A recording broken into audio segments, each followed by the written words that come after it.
Welcome to Deep Dive. In this episode, we dive deeper into out-of-body experiences. This is part 2 of our OBE Deep Dives. And for this deep dive, we have 4 reference books, which you will see on screen.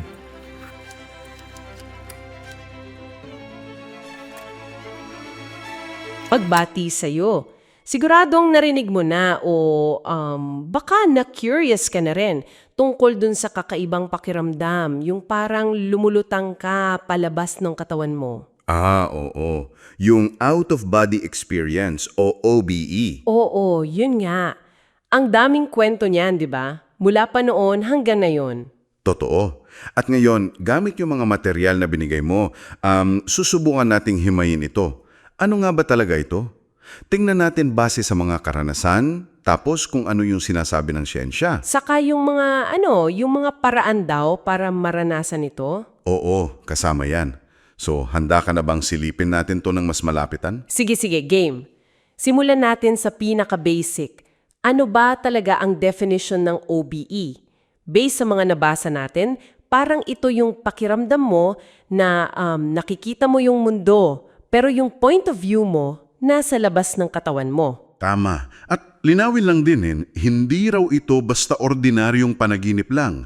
Bagamat, mukhang may koneksyon sila. Oo nga eh. Tapos may iba't ibang klase pa raw, di ba? May nabasa ako parang may etheric daw. Oo, yung etheric daw. Parang malapit pa rin sa physical world.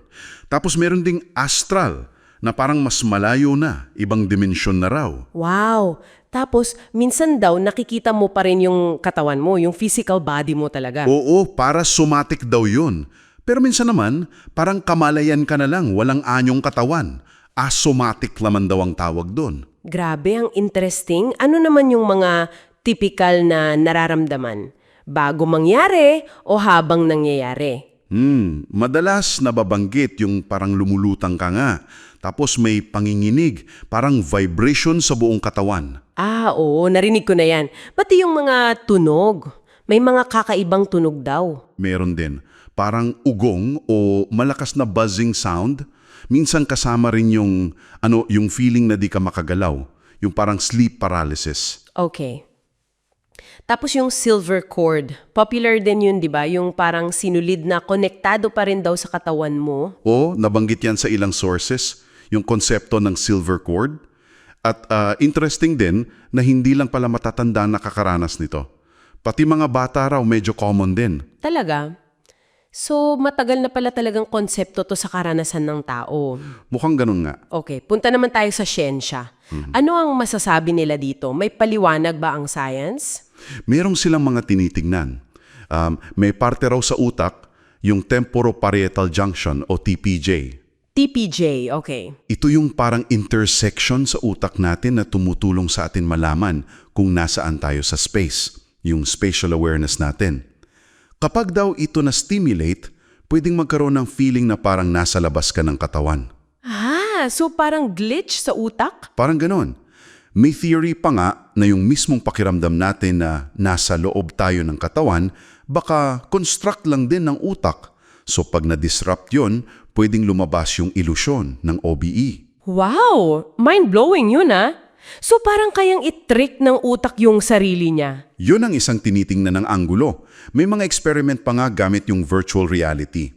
Nalilinglang nila yung participants na maramdaman na nasa ibang lugar yung sarili nila, hiwalay sa physical body. Grabe, no? Pinag-aaralan din nila yung brain waves, yung alpha at theta waves na common sa relaxation o light sleep states. Kaso, ang hirap kasi talaga pag-aralan nito sa lab. Bakit naman? Kasi subjective siya, panloob na karanasan. Paano mo isusmukat yun objectively, di ba? Kaya medyo skeptical pa rin sila sa mga kwento na may nakitang totoong bagay habang naka-OBE. May mga sikat na kaso pa nga dyan, pero may mga butas daw yung kwento. Oo. Nabanggit din pala sa sources mo na may ilang gamot, tulad ng ketamine, na nagkukos ng similar feeling, parang disconnection sa katawan. Okay, so may mga lead ang siyensya, lalo na sa utak, pero hindi pa kumpleto yung picture. Ngayon, para sa mga Interesadong talagang subukan to. Ano yung mga techniques o paraan na nabanggit? Marami-rami rin. May mga techniques na nakapokus sa imagination o visualization. Tulad ng... Tulad nung rope technique, imagine mo umaakyat ka sa lubid palabas ng katawan mo. O kaya pag-visualize ng mga symbols. Tapos meron ding mga gumagamit ng transition states ng tulog. Yung WBTB, Wake Back to Bed. Oo, yun. Gigising ka sandali sa nadaling araw, magninilay, tapos babalik matulog. Pwede rin daw i-convert ang lucid dream. Maging aware ka sa panaginip mo tapos itatry mong lumabas. Exactly. Yun daw. Tapos, syempre meditation. Malaking tulong daw ang pag-relax at pag-focus. May gumagamit din ng tunog, yung binaural beats. Hemisync, mga ganyan. Oo, mga ganyan. Pero parang ang pinaka-importante raw, based sa nabasa natin, ay yung mindset. Yung malakas na intensyon o pagnanais mo. At yung pagharap sa takot. Kasi may mga nagsasabi na nakakatakot daw minsan. Oo, kasama yun. Kailangan daw lampasan yung takot. Tapos, yung reality checks din daw. Yung tinatanong mo sarili mo regularly kung gising ka ba o nananaginip. Pati dream journal para mas matrack mo yung patterns mo. Tama. At higit sa lahat, consistency raw. Hindi siya parang instant noodles. Kailangan ng pasyensya at practice. Yung mga nabanggit ding ibang factors yung parang medyo folklore na. Yung posisyon daw ng katawan, north or west, moon cycle, fasting. Oo, may mga ganun din. Pati diet, supplements. Pero inamin din naman sa sources na medyo anecdotal pa lang yung mga yon. Wala pang masyadong scientific basis. Okay, so ano naman yung mismong mga experience? Kapag nangyari na, ano ang mga posibleng maranasan? Ay, napakalawak daw niyan.